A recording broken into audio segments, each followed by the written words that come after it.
మోషన్లో పాల్గొంటున్నారు.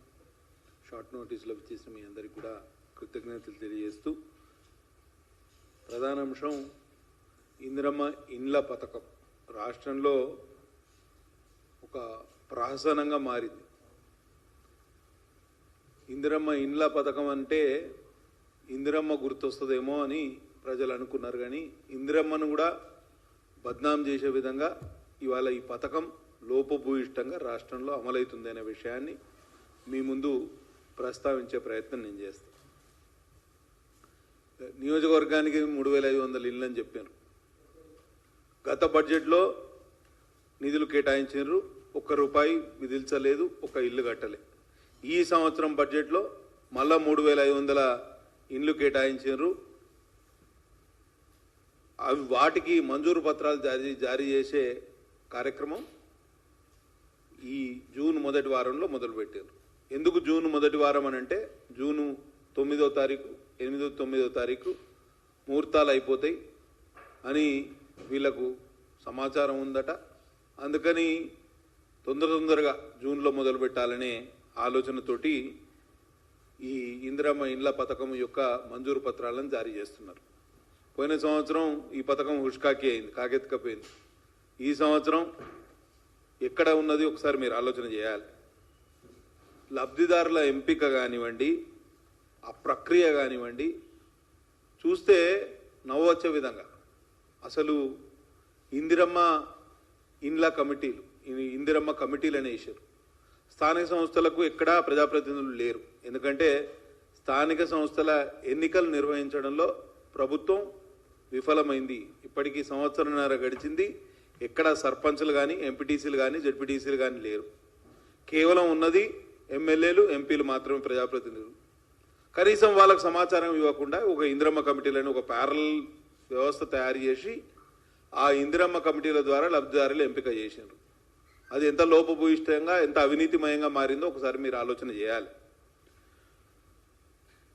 3500 ఇండ్లు నియోజకవర్గానికి ఇస్తే పైలట్ ప్రాజెక్టులు, పైలట్ విలేజెస్ సెలెక్ట్ చేశారు. మండలానికి ఒక పైలట్ విలేజ్ పూర్తిగా సాచురేషన్ పాయింట్ వరకు, అంటే లబ్ధిదారులు ఎవరైతే అర్హులు ఎవరైతే ఉన్నారో వాళ్ళందరికీ ఇండ్లు ఇస్తామని చెప్పారు. అదే పెద్ద ఫార్స్. ఈ రకంగా ఊరుకు 5 నుంచి 8 ఇండ్లు మాత్రమే వచ్చినాయి. ఇక ఇప్పుడు 5-8 ఇండ్ల కోసం ప్రజలు కొట్టుకు సావాలి. గ్రామీణ ప్రాంతాల్లో పెద్ద ఎత్తున చర్చ నడుస్తాను. కాబట్టి ఆ విషయాలు మీ ముందు ఉటంకించే ప్రయత్నం నేను చేస్తా.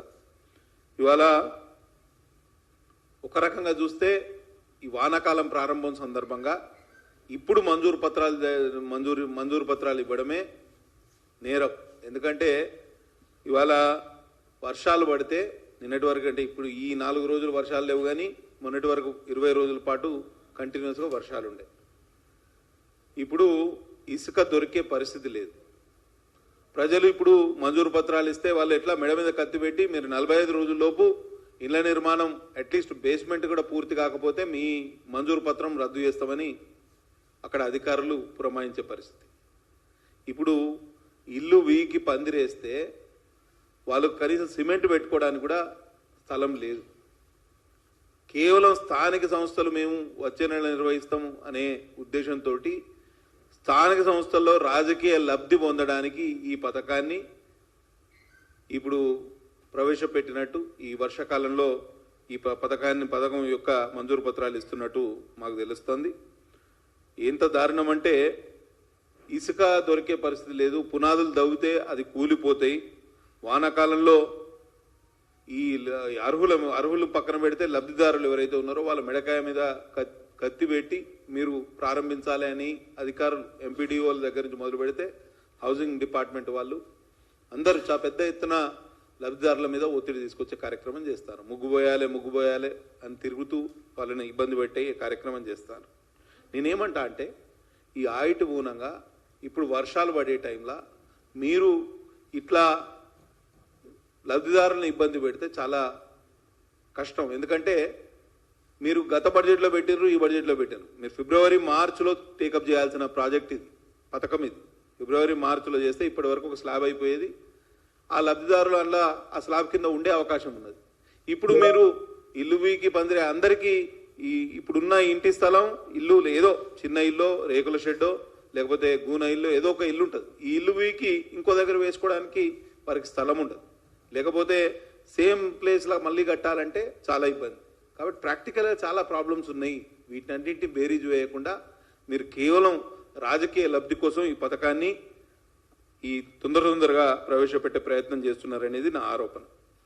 ఈ టైము వ్యవసాయానికి ఇప్పుడే దుక్కి దున్ని అందరూ వ్యవసాయానికి పెట్టుబడి తయారు చేసుకునే టైం ఇది. ఎరువులు కొనుక్కోవాలి, విత్తనాలు కొనుక్కోవాలి, యూరియా కొనుక్కోవాలి, డిఏపి కొనుక్కోవాలి. రైతులందరూ పెట్టుబడికి మొత్తం వ్యవసాయానికి మళ్లించే టైంలో మీరు ఆ పెట్టుబడిని ఇంటి మీద పెట్టమంటే చాలా ఇబ్బంది. 1,00,000 రూపాయలు చేతుల్లో లేనిది బేస్మెంట్ అయ్యే పరిస్థితి, పునాది అయ్యే పరిస్థితి లేదు.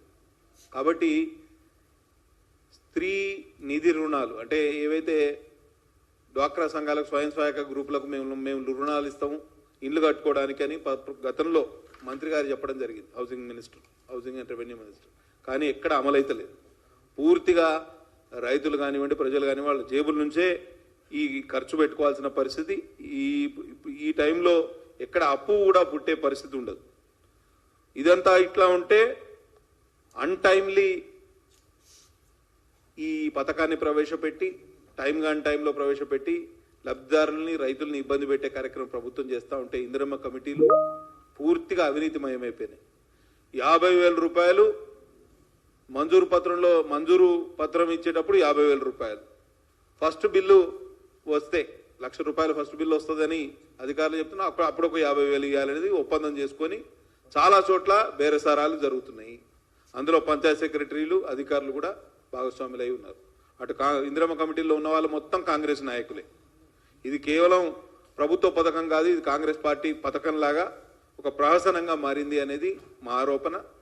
ఇది ఎంత దారుణం అంటే మా దగ్గర చింతలమానేపల్లి మండలం అనే ఒక మండలం ఉన్నది. అక్కడ బాబాపూర్ అనే విలేజ్ ఉన్నది. అక్కడ ఒక కాంగ్రెస్ నాయకుడు, ఆయన రేషన్ డీలరు, ఆయన పెద్ద బిల్డింగ్ ఉన్నది. మళ్ళీ ఆయన ఇందిరమ్మ కమిటీలో మెంబర్, ఆయనకే ఇల్లు వస్తుంది. అట్లా ప్రతి చోట పైలట్ విలేజెస్ మా దగ్గర 7 మండలాల్లో 7 మండలాల్లో 4 పైలట్ విలేజెస్ సెలెక్ట్ చేస్తే 4 అక్కడ స్థానిక ఎమ్మెల్యే అయిన నాకు కానివ్వండి, ఎంపీ గారికి కానివ్వండి సమాచారం ఇవ్వకుండా అధికారులు రాత్రి పైలట్ విలేజెస్ సెలెక్ట్ చేశారు.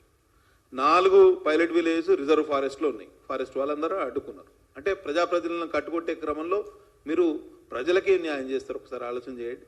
మేము రెవెన్యూ సదస్సు కోసం పెంచకల్పేట మండల కేంద్రానికి రెవెన్యూ హౌసింగ్ మినిస్టర్ మా దగ్గరికి వస్తే, మంత్రి గారు మా దగ్గరికి వస్తే ఆయనకు ఫిర్యాదు చేయడం జరిగింది ఈ విషయంలో. అయినా అసలు పైలట్ విలేజెస్లో మీరు మొదలుపెట్టి 6 నెలలు అయింది. ఎక్కడ ఇండ్లు కనీసం బేస్మెంట్ దాటి బేస్మెంట్ కూడా పూర్తి కాలేదు. ఇటువంటి పరిస్థితుల్లో మళ్ళా మీరు మంజూరు పత్రాలు ఇచ్చి మీరు ప్రజల్ని ఇబ్బంది పెట్టే బదులు ఒకవేళ నిజంగానే పారదర్శకంగా మీరు ఈ పథకాన్ని ప్రవేశపెట్టాలి, లేకపోతే పథకాన్ని అమలు చేయాలనే ఆలోచన ఉంటే ఒక 2-3 నెలలు ఆగండి. అక్టోబర్లో ఎప్పుడైతే దసరా టైంలో మళ్ళా ముహూర్తాలు వస్తాయి, ప్రజలు కూడా కొంత వ్యవసాయం నుంచి కొంచెం వారికి రిలీఫ్ దొరుకుతుంది, వాళ్ళకు ఉపశమనం దొరుకుతుంది, వాళ్ళకు టైం దొరుకుతుంది. అప్పటి నుంచి వర్షాలు కూడా తగ్గుముఖం పడతాయి. ఈ సిమెంట్ స్టోరేజ్ కానివ్వండి, ఇసుక అవైలబిలిటీ కానివ్వండి, ఇవన్నీ కూడా ఈ సాధక బాధకాల నుంచి బయటపడే అవకాశం ఉంటుంది. కాబట్టి కేవలం రాజకీయ లబ్ధి కోసం ఇట్లా చేయడం కరెక్ట్ కాదనేది మా అభిప్రాయం. తెలంగాణ హౌసింగ్ కార్పొరేషన్ అనేది ఒక కార్పొరేషన్ మళ్ళీ రివైవ్ చేసింది గవర్నమెంట్ వచ్చిన తర్వాత. కేసీఆర్ 10 సంవత్సరాల్లో హౌసింగ్ డిపార్ట్మెంట్ పూర్తిగా నిర్వీర్యం చేస్తే హౌసింగ్ కార్పొరేషన్ ఎండీ ఉన్నారు ఒక IAS ఆఫీసర్ గారు.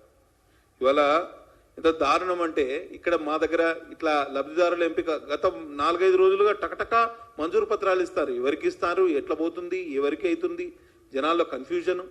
కనీసం గ్రామ సభలు పెట్టే పరిస్థితి లేదు, గ్రామ పంచాయతీ ఆఫీసుల్లో నోటీస్ బోర్డుకు పెట్టే పరిస్థితి లేదు.